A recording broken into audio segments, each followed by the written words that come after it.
I'm Bruno Bostiels. I'm a colleague of Seth and Alessandra in the Department of Latin American and Iberian Cultures and also the Dean of Humanities.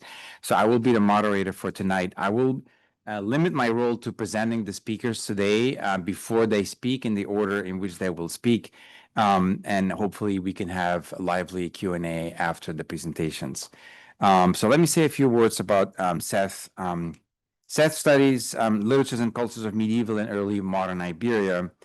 He did his BA here in comparative literature at Columbia and in religion, and his PhD in Berkeley, where he graduated in 2010. Before arriving at Columbia, he was also a Mellon Fellow at Stanford University as one of the scholars in the humanities. And in 2018, 2019, he was a John Elliott member at the Institute for Advanced Study in Princeton, where a lot of the book was also further researched. Currently, Seth serves as the director of Columbia's Institute for Religion, Culture, and Public Life. He's the author of two books.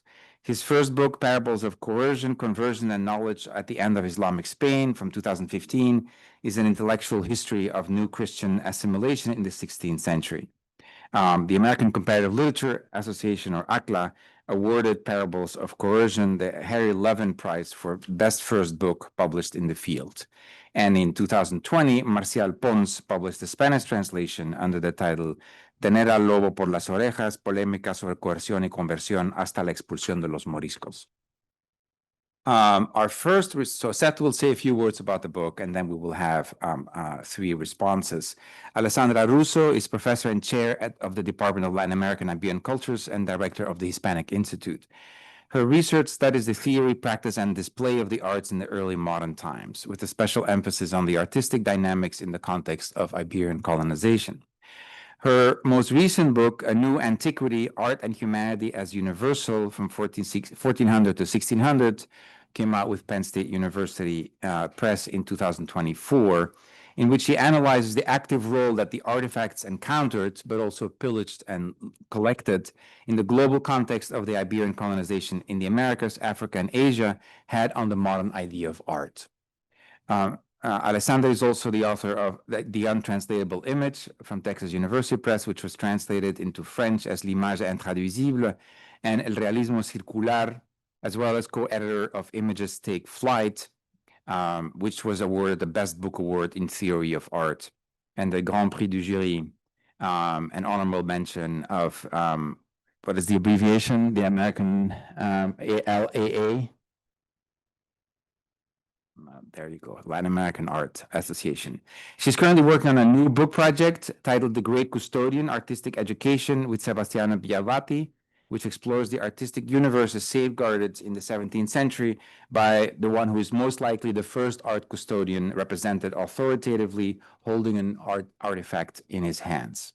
And together with this new book, she's also working on an exhibition project around the same figure. Our next speaker is Tunç Şen, an assistant professor in the Department of History at Columbia University, who specializes in the history of the Ottoman Empire and its many connections with the early modern world. As a social and cultural historian of intellectual practices, Tunç primarily focuses on how people perceive the world, the frameworks into which they fit information and beliefs, and the social, political, economic, and emotional structures that shaped and were shaped by their ways of knowing. He holds an MA and a PhD from the University of Chicago and a BA and an MA from Sabancı University in Istanbul. In his first book, Forgotten Experts, Astrologer, Science, and Authority in the Ottoman Empire from Stanford University Press, which is forthcoming, Şen examines how the expertise and authority of a group of scientific practitioners, even occult, were constructed and contested in the early modern imperial context. Şen is currently working on two additional book projects. The first focuses on the history of education and scholarly life in the early modern Ottoman world, and the second, tentatively titled Manuscripts in Motion, Ottoman Subjects, Islamic Scripts, and Orientalist Pursuits in Early Modern Europe, explores Islamic manuscripts of Ottoman provenance that found their way into European collections during the early modern period as war booty and pirate spoils. So as you can see, there's also a lot of interdisciplinary connection between our different presenters tonight. Last but not least, Maite Green Mercado is an associate professor of history at Rutgers University in Newark and the Newark campus director for the Institute for the Study of Global Racial Justice at Rutgers University. Maite received her BA in European History from the University of Puerto Rico and a PhD from the Department of Near Eastern Languages and Civilizations at the University of Chicago, specializing in Islamic studies. Her research focuses on medieval and early modern Mediterranean history. She teaches courses on Islamic civilization, Islamic history in Spain and North Africa, and early modern Mediterranean history. Her courses deal with questions of religion, politics, identity, and race and ethnicity in the medieval and early modern periods. Her current book project is concerned with histories of displacement, migration, and refugees in the early modern Mediterranean. So please join me in welcoming Seth and our panelists for this presentation.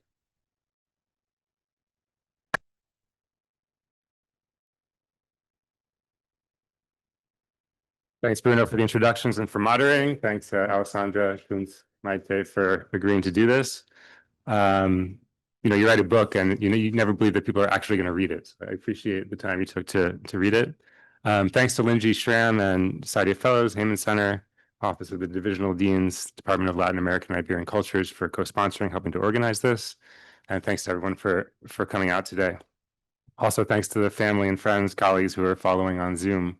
Hello, and thank you very much. So yeah, I've attended and participated in a number of these events now, and now it's my turn in the hot seat, sitting here wondering what my colleagues actually think about my book now that they have a chance to talk about it in front of other people. I suppose they'll tell me and they'll tell you before too long. You may have noticed that the timing for this event is a little bit off. The Librarian's Atlas appeared in May 2024. Which was too late in the year for an event like this. And then the subsequent year, I spent on sabbatical living in Seville with my family. So that's why we're only getting around to talking about the book now. I spent 10 years ago, I spent some time in Seville also, just as I was beginning this project. And so my idea today is to use Seville as the kind of bookends, if you'll allow me here, to tell you the story about how I came to write this book. So when you think of Seville, you might imagine yourself sitting in a Renaissance plaza, sipping a ice cold Cruz Campo and eating some kind of interesting sea creature. Me too. But there are certainly, of course, advantages, culinary advantages to life in Seville. But there are lots of other intellectual, aesthetic, professional advantages too, to spending an academic year within walking distance of the Seville Cathedral and the Archivo de Indias. Which is the main collection related to Spain's early modern empire. For one, I had the chance to revisit some of the reading rooms with new research agendas that the reading rooms that I had visited 10 years before when I first began writing the Librarian's Atlas. And foremost among those was the Biblioteca Colombina. It's been especially important for me, and I talk about it in a couple of the chapters of my book. It's the library that was amassed by Christopher Columbus's son, Hernando Colón, in the early 16th century. It was one of the largest private libraries of the Renaissance, and it's now housed in the Seville Cathedral itself, along with the book collection that was always associated with the church, just below the famous Giralda Tower, which in the early medieval period was the minaret of the Great Mosque of Seville. So when I arrived in Seville this last September, I brought the Librarian's Atlas along with me, happily handing out copies to colleagues and librarians. But when I went to research 10 years ago, I arrived only with some questions. My main aim in 2015 was to try and figure out how Hernando Colón's catalogs actually worked. I had published an article that was in part about Colón's work as a cosmographer for Charles V in the Spanish crown, and his role in some very contentious debates about how to calculate longitude in that period. And at stake in those debates were the boundaries between the Portuguese and Spanish spheres of influence in the Atlantic and also later the Pacific. And Colón's interventions in those debates struck me as frank and rigorous. He acknowledged the impossibility of calculating longitude at that moment, but he also called BS on all the political shenanigans that the negotiators were engaging in, trying to move the line this way or that. And so I became interested in the relationship between Colón's work as a cosmographer and his obsessions and practices as a bibliophile. And to be honest, after many, many research trips to Madrid for research and conferences, I was interested in a change of venue. You could say I was Andalusia curious. In Seville, I learned that the seat of Colón's library was the collection of books and manuscripts that was owned by his famous father. But then subsequently, along with a team of book buyers that spread out all over Europe, Cologne, he basically bought everything he could get his hands on. Large format text, small text. He frequented bookshops and book fairs all over Europe. And in order to keep track of all these texts that he was buying, and in particular to avoid buying the same work twice, which I don't know if you have that problem. I don't have that problem. Sometimes I can't find the book on my bookshelf and I Google it. But he was concerned not to buy the same book twice. And so he developed an idiosyncratic set of catalogs to try and keep track of his collection and to elaborately cross-reference too, so that you could, if you knew the author, you could find all the titles by that author and so forth. And he called these catalogs repertorios. And these repertorios took on a life of their own. At a certain point, it almost felt like the library collection was an excuse or justification for the cataloging project rather than the other way around.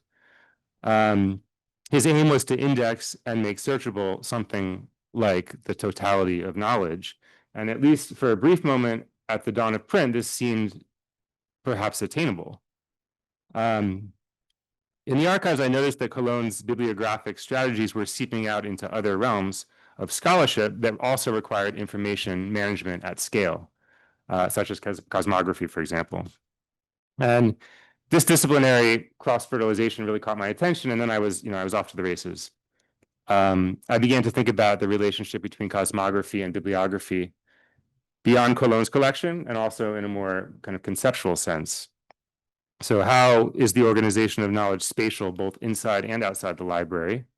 And what is the relationship between the metaphorical loci, or the commonplaces, through which early modern scholars organized their memories and crafted their writing, and the literal places that had, that you could look at on a map, and you could historicize their names, and you could do research about those places.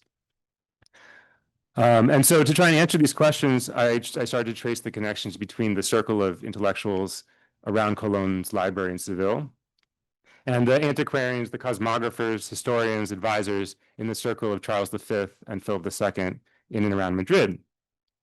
So I came back to Madrid, more precisely the Escorial, which is in San Lorenzo, about an hour outside of Madrid.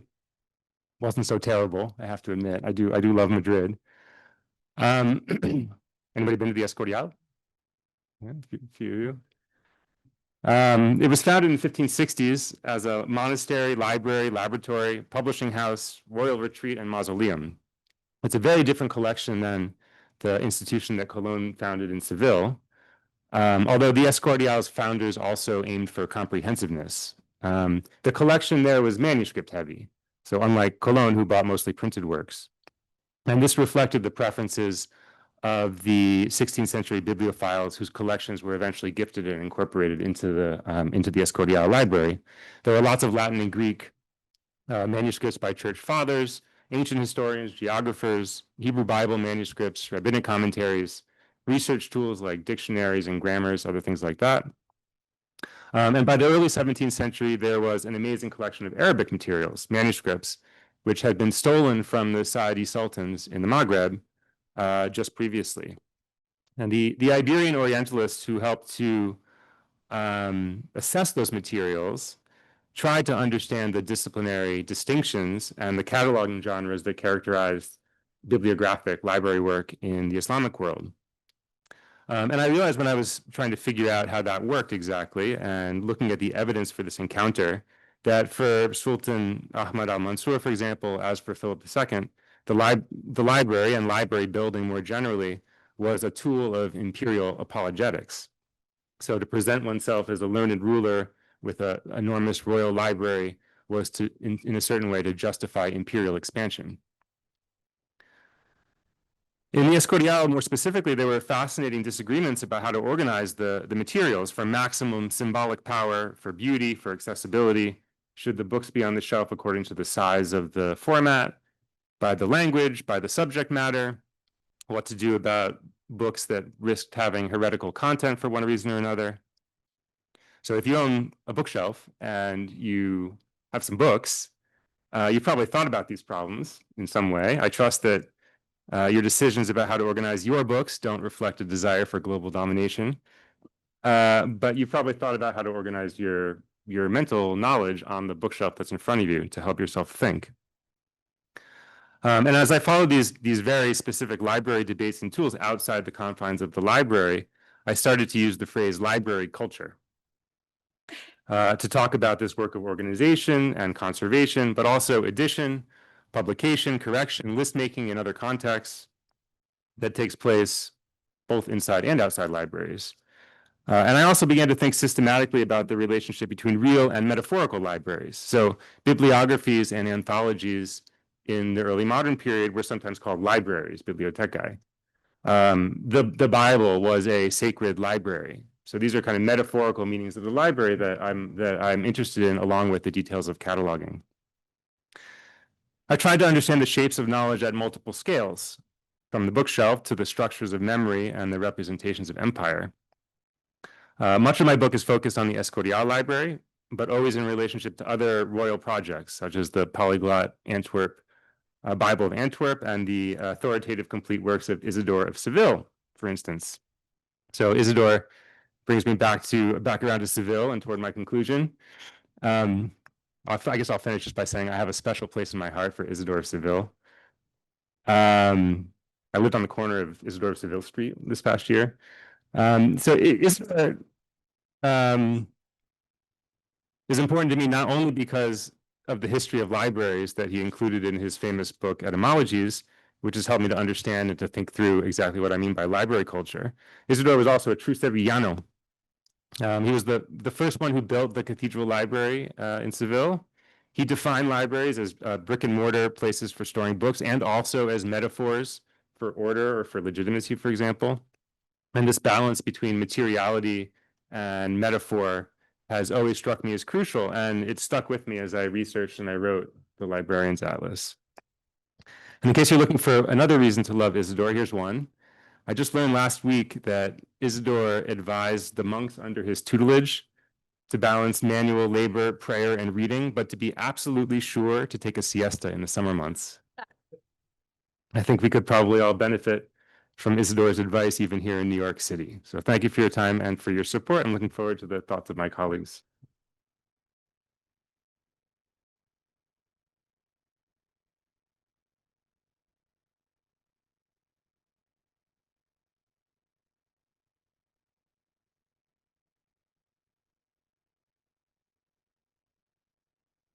Thanks, Seth, for this great piece of scholarship, which is extremely learned, very strong theoretically, and very pleasant to read, and it's not easy to have all this in a book. So the Librarian's Atlas interweaves books and spaces in a similar way that the librarians, scholars, translators, and cartographers studied in the book interwove books and spaces in the 16th and 17th century. Seth's enterprise, in this sense, resembles that of Fernando Colón, Ambrosio de Morales, Paez de Castro, or Arias Montano, and the other characters of the book as they indefatigably cross-pollinated knowledge and place. The broad claim of the book is to demonstrate the interdependence of early modern bibliographic and cosmographic practices. But the book also demonstrates the close relationship of antiquarianism, biblical hermeneutics, and even architecture with both bibliographic and cosmographic practices. Giving a place and a place in relationship to other places required not only spatial thinking, but the use of organizing systems such as alphabetical indexing, methods that were those practiced by scholars of the book. Is this interdependence that it is at the core of what Seth calls the library culture, an idea of culture based on the practices, exchanges, researches, and conundrums experienced while giving a place and cataloging, commenting, translating, and interpreting. Seth's book writes an history of that library culture in early modern Spain, I quote, through the prism, which is a very interesting image, through the prism of Hernando Colón, son of Christopher and founder of one of the largest European book collections. Hernando did not only purchase the books, ideally all the printed available books, but chased them throughout Europe. And I will go back to this point. And invented strategies for cross-referencing and tagging and shelving them, notably through the novel spine-out shelving protocol. There seems also to be evidence that they were also grouped thematically, so to allow fortuitous, less systematical encounters. Hernando was also the author of cosmographic treatises that demonstrate the relevance of that nascent library culture that is specific to his own library. From Seville's Cologne strategies, Seth says, filtered outwork in the first half of the 16th century to Madrid and San Lorenzo del Escorial in subsequent decades, bringing in not only people, Paez de Castro, Arias Montano, and Sigüenza, but more and more different disciplines, including Semitic philology and Near Eastern toponymy in this fruitful exchange. In this sense, Seth's book proposes an intellectual history in form of a genealogy and itself a cosmography of library culture in the Iberian Peninsula, from Seville to the Escorial to Madrid, over 1.5 centuries, branching also to Antwerp with Arias Montano and culminating in the strategies employed to incorporate a looted library from Morocco. So the book structure is somehow linear, is chronological and in spatial terms, and this reads extremely well, in spite of the myriad references and analysis. For this brief comment, I want to put at the center of the book some discontinuities, ruptures, and tensions to that structure that are also part of the story, to then restate the thesis of the book in other terms.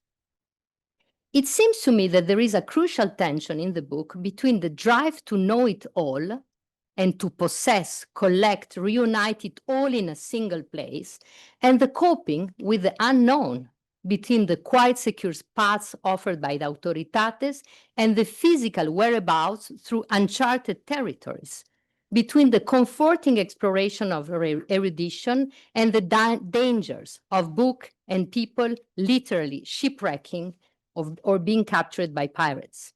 More metaphorically, there is a tension between what Seth calls the ongoing allure and political power of comprehensiveness and the messy reality of scholarship in practice. For this reason, I want to put forward some experiences of the real that are part of the history Seth tells. First of all, the teenager Hernán Colón, participation in the fourth travel of his father. We are on page 31 and we read, as a teenager, he, Hernando, had accompanied his father on that disastrous fourth Atlantic crossing, which began in 1502 and only ended with a return trip in 1504 after suffering a shipwreck on the island of Jamaica and barely surviving there for a year. The second experience, the shipwreck of 1,700 books in 1521, also commented by Seth, as they were lost on the sea voyage to Seville from Venice, where in 1521, Colón had gathered almost a year worth of Italian book purchases. And third, Hernando's travels throughout his life, which required book hunting, which was already signaled by Mejia, one of the sources Seth commented, who insisted on the physical displacement of Hernando.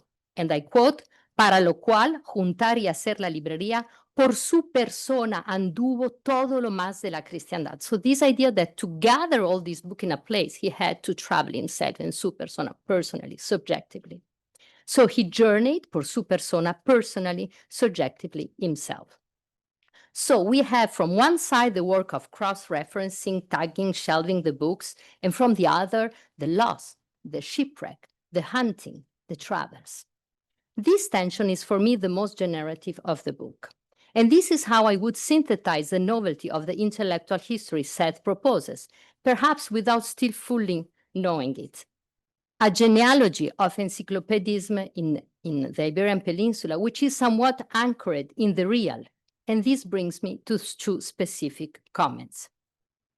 If it is true that the genealogy of encyclopedism is also anchored in the real, it is telling that the specific cartographic cosmographic modality that is employed by the scholar you study is properly odeporic, meaning a description or map that shows the movement from one place to another.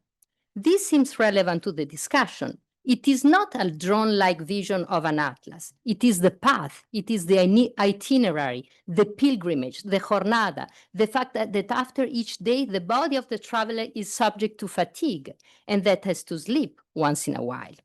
So this trace of moving seems to me a very specific cosmographic modality, this odeporic, this traveling, this itinerary. The second point I want to make is that the genealogy of encyclopedism starts with Colon's son and ends with the seizure of the Sahadi royal collection is also anchored in the real of the conquest and of conflict to cure, that which is not fully representable, that is not conceivable, as it makes rupture with the known, the symbolic language.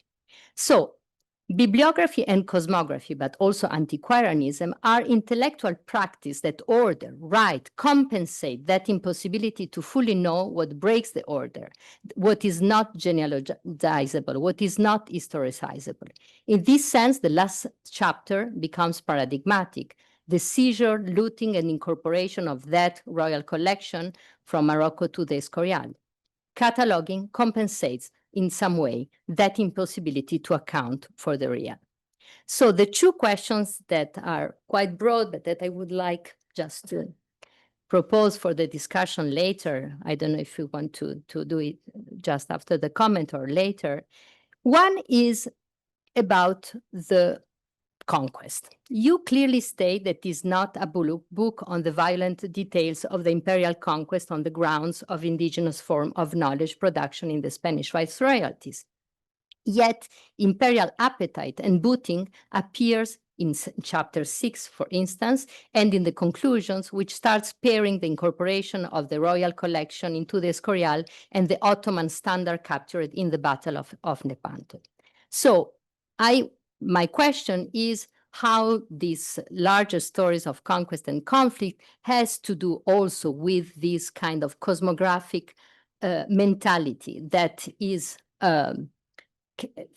in some way compensated from the space of the library. So how do we know very well that books from the Americas were circulating in Spain, and these books tell as much as the library from Morocco tell this history of these conflicts. So I wanted to know a little bit better how the fact of in some way not including that part of the story, but what about if we include it more fully? Can it tell a history of that compensations? And the second comment is about always this idea of compensation to couple libraries and museums. We were talking about how at the same time in the 16th century, museums also started as institutions that gathers and cope with the variety of artifacts and specimens coming from all over the world. So in this sense, it seems to me that as much libraries, museums also are spaces that compensate the impossibility to account and in some cases of experiencing the real.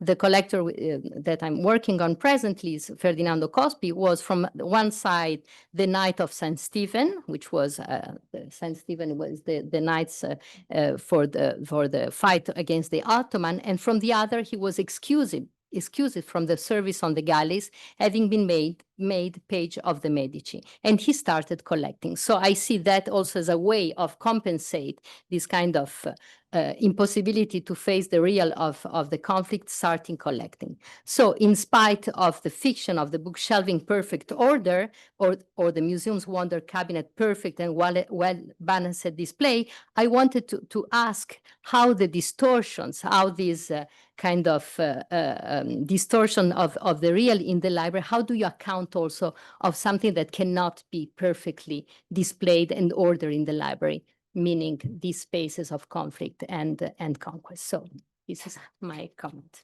Thank you very much again.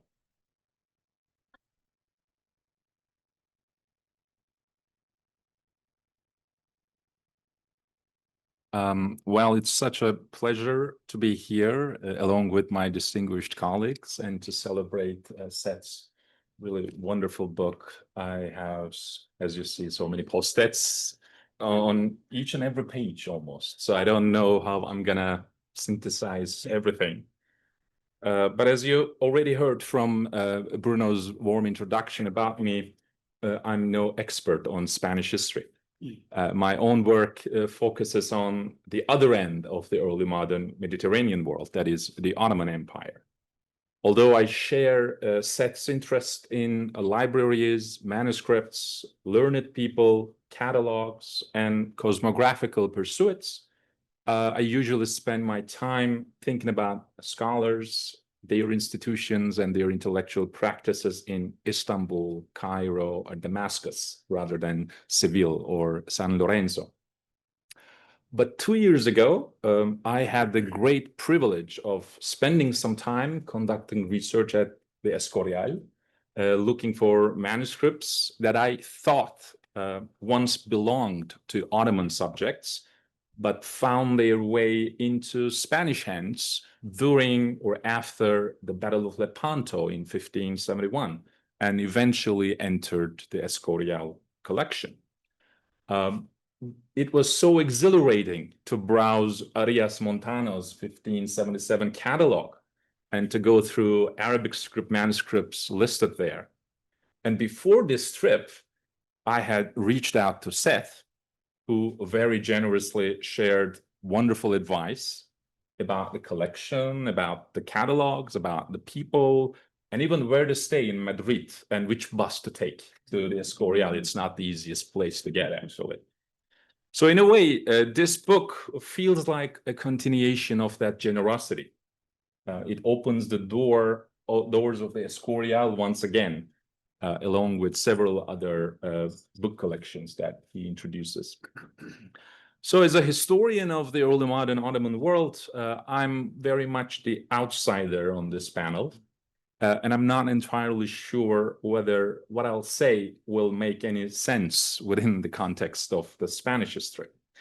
But I have to say that many of the themes and figures that Seth so beautifully examines in this book gave me much food for thought as I reflected on similar dynamics and people in the early modern Ottoman context. As Seth also emphasizes, many of the practices about collecting, cataloging, and mapping knowledge were not confined to one imperial setting. They were shared across early modern Mediterranean and indeed across much of Eurasia in the early modern times. So one theme that immediately resonated with me while reading Seth's chapters on Hernando Colón or Philip II or Juan Páez de Castro is this overlapping nature of bibliographic/bibliophilic and cosmographic pursuits. In the Ottoman world too, there were several sultans and scholars who were deeply interested and invested in collecting books, having them cataloged, and mapping the known universe.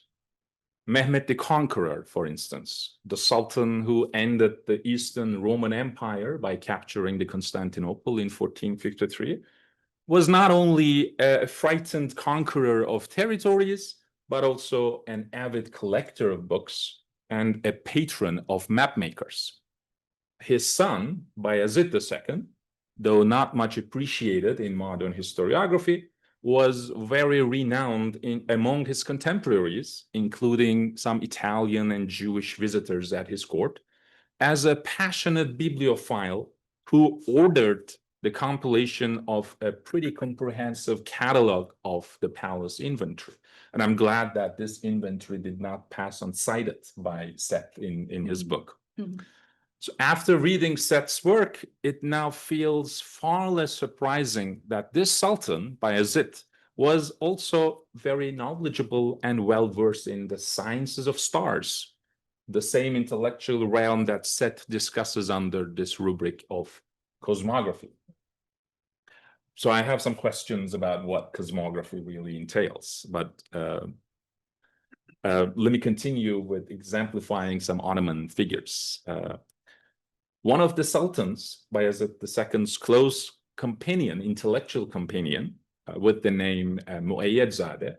And interestingly, in the Escorial collection, there is an ijaza, the teaching certificate granted to this guy. I don't know how that ijaza ended up in the Escorial, but connecting this guy, Muayyadzadeh, to the Escorial.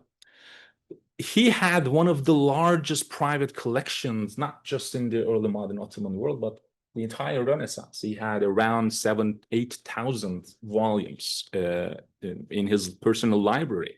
And again, not unsurprisingly, 15 to 20% of this collection was devoted to astral sciences, the overlapping of cosmographical interest and bibliographical and bibliophilic interests. I think that was really a shared early modern sensibility across the Mediterranean.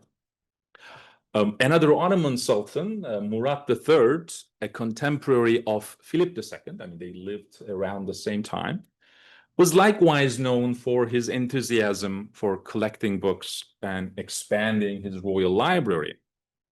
But in addition to his love of books, he patronized major cosmographical projects, including the construction of an observatory in Istanbul at the time, and commissioning the first ever text written in Ottoman Turkish on the histories of the New World. So reading Seth's book made me realize just how intertwined and how globally resonant these acts of collecting, cataloging, and mapping the universe truly were across the early modern world. Aside from that, there are three ideas from the book that I find especially resonant, not just for Iberian or Ottoman history, but for anyone thinking about early modern intellectual worlds and what Seth nicely calls the library cultures. I really liked the term, and I'd be happy to hear more on what you really mean by the library cultures. So the first point is the universality is or was performative. So the dream of compiling all knowable knowledge, all total and universal knowledge may never be realized, but the attempt to stage it is what really matters. In that sense, both the idea or ideal of establishing a library and the idea or ideal of establishing an empire depend on this illusion of completeness, wholeness, even when their boundaries are pretty uncertain and porous. The second is the bibliography is and was an act of architecture, to catalog, to shelve, to build. I mean, these are all physical acts of thought. The Escorial, or the Hernando Colón's presumed library in Seville, functioned as a spatial argument about the order of creation, a kind of theology rendered in the materials of construction. And the third point that resonated with me in the book is the knowledge is always hybrid. I think the book beautifully interviews Christian, Islamic, and Jewish intellectual traditions, showing how Spain's so-called universal knowledge rested on Arabic and Hebrew foundations. So it reminds us that cultural borrowing is not the exception, but the rule of early modern thought. So I, again, have maybe not that important questions about what cosmography really entailed, because you tend to describe cosmography simply as geography, but whether we can also add the sublunar investigations of the entire universe along with the, the supralunar, not the sublunar, along with the sublunar, i.e. the geographical pursuits at the time. And I'm also pretty curious about this office of royal librarians. I mean, how were those librarians selected? On what ground? Who were their associates? How many people we're staffing that kind of unit. But I'm going to stop here. But I'd like to thank Seth once again, not only for inviting me to be part of this conversation, but also for giving us this beautiful and deeply thought-provoking book. Thank you.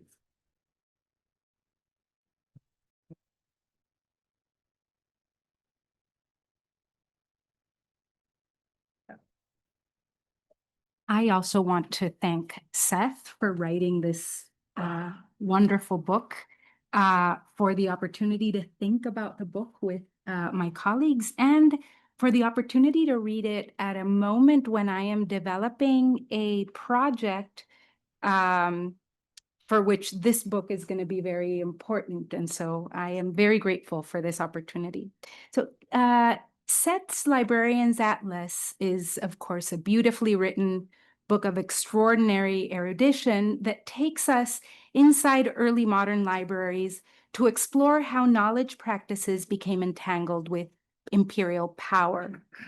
Tracing manuscripts and catalogs and introducing us to librarians, cosmographers, antiquarians, and biblical philologists, Seth makes a striking claim, and I quote, "Royal collections and catalogs constituted claims to intellectual legitimacy and political hegemony," end quote.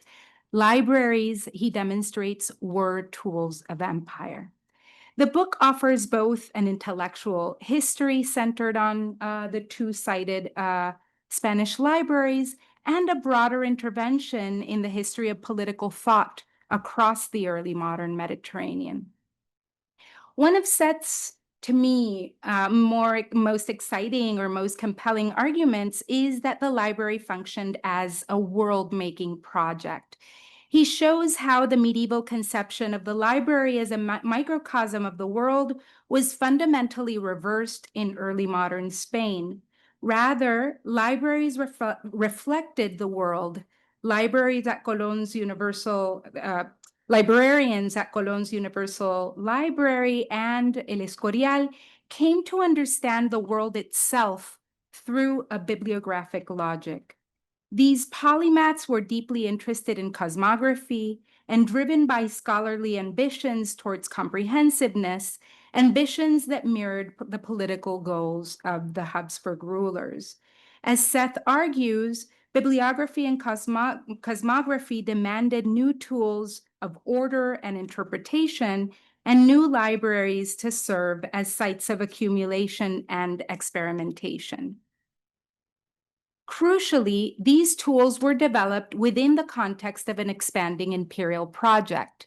Library catalogs became instruments for visualizing, consolidating, and legitimizing empire.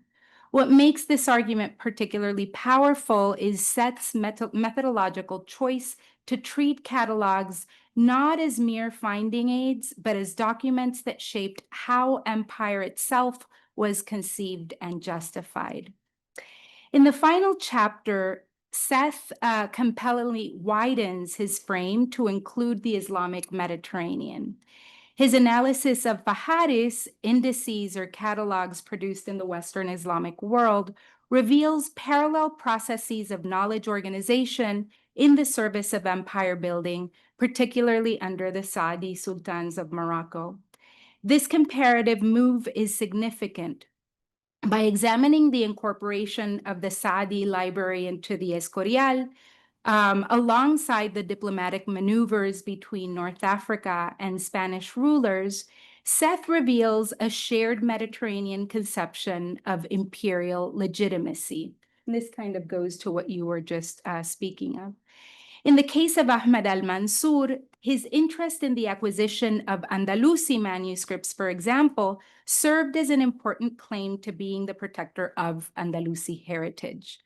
More broadly, the ideal ruler, whether Philip II or Ahmed al-Mansur, was a learned ruler, a philosopher king who not only patronized knowledge production, but deployed that knowledge in the service of empire building.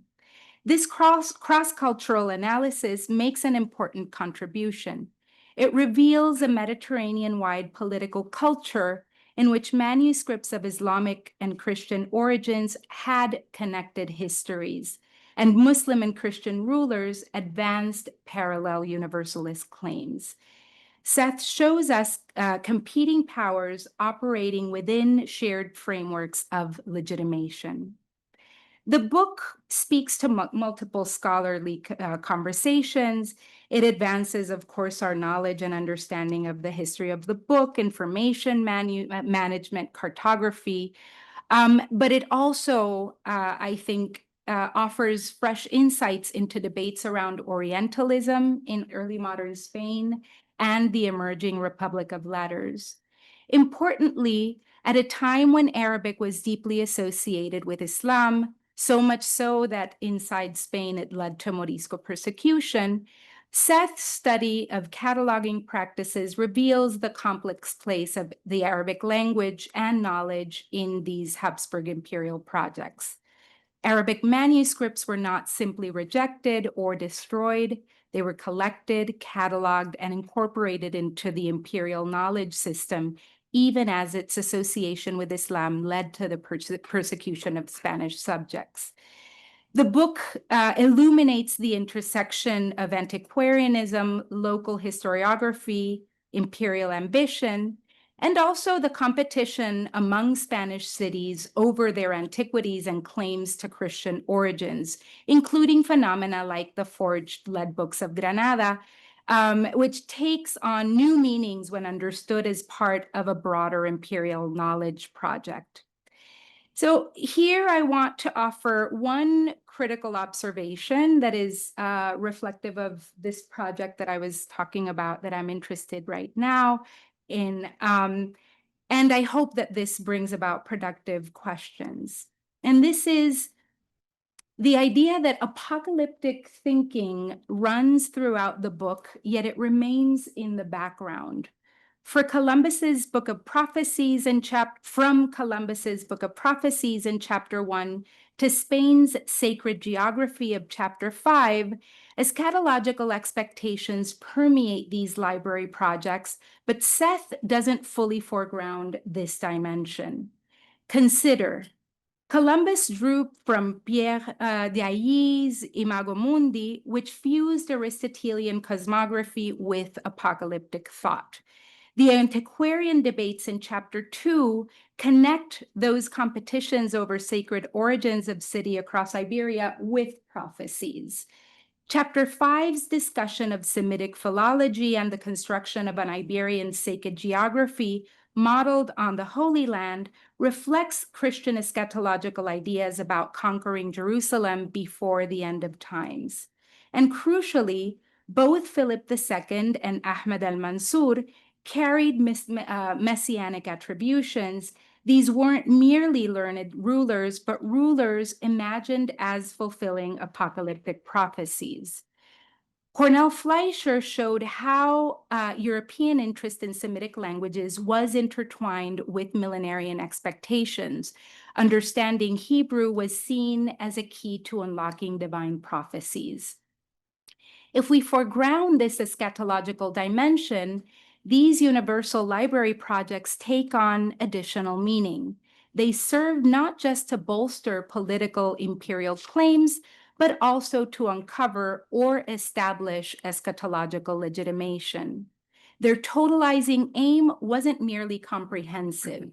It reflected last world emperor prophecies promising one empire and one faith before the end times.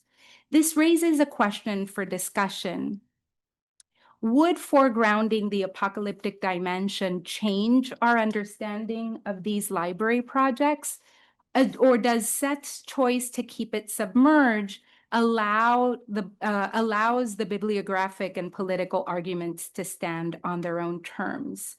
I also have questions about the cataloging of works like Pierre d'Ailly's, and how do they figure in these libraries? And if you found other works that deal with eschatology, and how are they working? So to conclude, the Librarian's Atlas fundamentally reshapes how we understand early modern libraries. not as passive repositories, but as active instruments of imperial world making.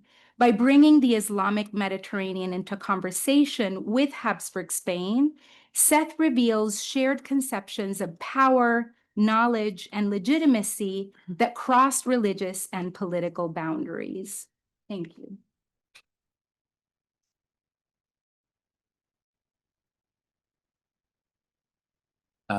Just for the sake of time, to leave also enough time for the question and answers, maybe we can keep the response like 10 minutes rather than the 10 to 15 minutes. About 2 minutes, and let everybody else talk. Well, thank you so much for these thoughtful readings of my book. It's a real pleasure to hear your thoughts and to be in dialogue with you all. I have to give credit where credit is due. I cited that Ottoman manuscript because Maite told me to when she read a draft of the book, saving me from embarrassment before all of my Islamic studies and Ottoman studies colleagues. But it was an ambition of mine to dialogue with people from outside the field of Hispanism, and so I tried to do my homework wherever possible. But yeah, this one theme that runs through the comments have to do with this search for particular manuscripts, trying to track down the stories of particular texts, and that is certainly part of the fun of working in these libraries. You talked about your own search for Ottoman manuscripts that had made their way into the Escorial, and one of the fascinating things about the Saadi collection is that many of the manuscripts that were incorporated in the 17th century into the Escorial that came from the Saadi collection in the Maghreb had actually originally been Andalusi manuscripts. And so there's lots of confusion among the specialists about the particular histories of these manuscripts, because it's not always possible. There aren't always, signs of the varied ownership. So sometimes it's not possible to know whether this or that Andalusi manuscript passed through the Maghreb or not and then came back. And so this movement of manuscripts and the movement of collections was often described by people of the period as they were personified. So there was the effort to rescue manuscripts or redeem manuscripts as if they were captives.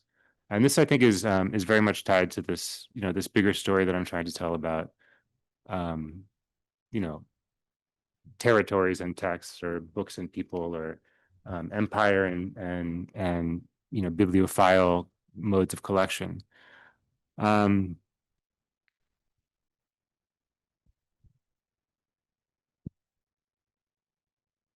So that's one thing. I think so. Just to take the innocent questions you've also nicely posed that actually go to the very heart of the weaknesses of the book. What is cosmography? I think is a fair one. And I certainly, one of my working methods, and I talk about this, I kind of just say that this is what I've done at the very end of the book, but one of my working methods is to take these early modern catalogs, whether they're in Colón's collection or whether they're in the Escorial, and to look things up, to actually use them as if I were, a patron seeking information in this early modern library. And it works particularly well in Colón. So I went in there and I looked up the word cosmografía, and I saw what was there. And by and large, what was there are some of the classic, the Imago Mundi type texts that do deal with the, the supra-lunar world. I know this is an interest of yours when you just read a book about people who work on that material. And so you're right that could have been a bigger part of the story. But my focus on, I don't say the real exactly, but my focus on like the actual connections between these libraries and imperial expansion kept me grounded, I think, in the sub-lunar world. But that's a decision that I took, and in part it was driven by my own interests. I will say, I say in the introduction that I'm not actually talking about, indigenous modes of collection, and I'm not talking about, the nitty-gritty story of conquest in the Americas. And And of course, I had readers who took issue with the fact that it looked as if sometimes I was doing that, but then not actually doing it. And so I tried to be very careful to emphasize that my interests have to do with the kind of symbolic power of this, this, as you nicely put it, the performance of universality. And to acknowledge that I'm not reading Nawa sources. I'm not actually looking at the details of the circulation of Renaissance humanists, antiquarian treatises in Mexico, or that's not what I've been doing. Although the marketing material from the University of Chicago occasionally, is a little wishy-washy about that, trying to sell the book to those people who then I think will be disappointed.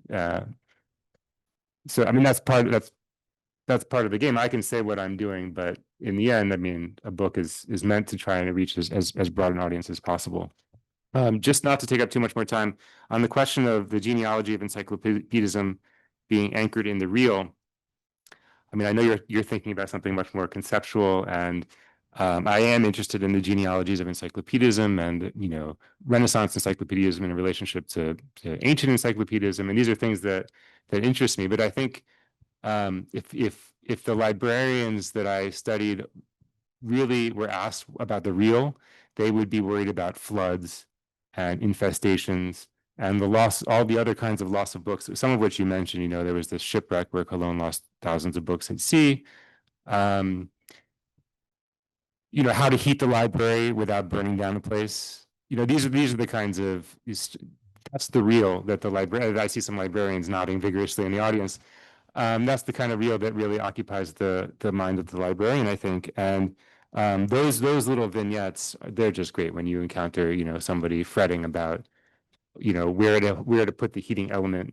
I love that stuff. And I mean, I think it's partly why I've kind of headed down this intellectual history, cultural history route, even though my training's in comp lit. So all you lit-homers out there who are considering comp lit, the options are endless with a comp lit degree. So thank you. They all have a midterm tomorrow too, so I appreciate their presence. I think no, there's no extra credit just for showing up. I think I'll leave it there. Thank you very much for your comments.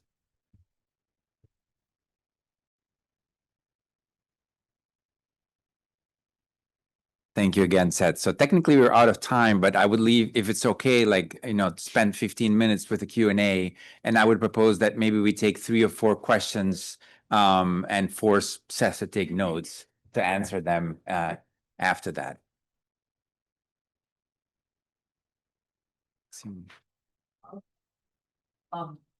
That's okay. I just have a little follow-up on Alessandra's question. And I would like to know, what is the difference between this early modern impulse to catalog the world's knowledge and its spaces? What's the difference between that and the medieval encyclopedic impulse, which is very similar in its, from Isidore, but especially in the 12th century, when there's a resurgence of Isidore's works, also with Encyclopedic Mapamundi, which emerged at the same time. And there's so many interesting parallels in what happens in Spain. With Toledo, and you have the Library of the Banu Hud from Zaragoza that is incorporated into Alfonso's library. So you also have this kind of palimpsestic, I don't know, it's like this collection of culture that is being translated all the time. So what is the difference? The difference is, of course, imperial power, but what does this empire do to the impulse in terms of knowledge, in terms of power, and what does this power do in its spatial sense, which is Alessandra's question, right? What do the Americans do to the impulse, to the method of cataloging, to the display, to where do you see it, even if it's in absence, like they're burning all these indigenous books, so there's got to be some hole in this library where those indigenous books should be. Are they present at all? How does it, it's like the real, where does it come back, right, to haunt this catalog or this list? So it's just that rephrasing of Alessandra's question, kind of. Other questions? If not, we can ask Seth to answer the first one, and then maybe people will come up with other questions. Why don't you go ahead, Seth? Yeah, this is a fair question, right? The medievalists always ask the question, well, but in the medieval period also, we had something similar. So thank you for doing that Every day. One of the reasons I had to invent a term like library culture, is because there's a very important concept in the field called manuscript culture. And also book historians often talk about book culture. We have a bookstore called Book Culture. And what's interesting about these libraries at this moment of the shift between manuscript and print, called the emergence of print, is that they're collected together. And so, an easy answer to your question would just be that there's this shift from manuscript culture to eventually a much more important emphasis on print production and print culture. But in actual fact, I think it's messier than that. And so library culture helps me to incorporate this interest in medieval sources while also tracing how those medieval sources then get printed authoritatively and circulated, and what's the story there. So that's one way of answering the question. And I guess the other way, you referenced it, what did the Americas change about this story about collection? For one, this is the kind of instability that Alessandra was pointing to. All of a sudden, it's not that the medieval world was closed, but the shock of transatlantic travel and the sudden uncertainty about what the world looked like and where were the actual territories and who was out there and what did they know and what languages they speak, is a kind of crisis that I think is distinct. So that's one thing. And the other way I'd answer your question is just to say that Cologne, especially, but others, often defend and kind of publicize their bibliophile desires and tendencies by using the metaphor of conquest, right? There's this idea that Cologne is continuing the territorial conquest of his father by, building this library. And sure, that's self-serving, but it's a metaphor that only works at this moment. I don't think it works quite so well in the earlier period. So those are the two ways that I might try and answer that question. Thank again our speakers for the wonderful presentations.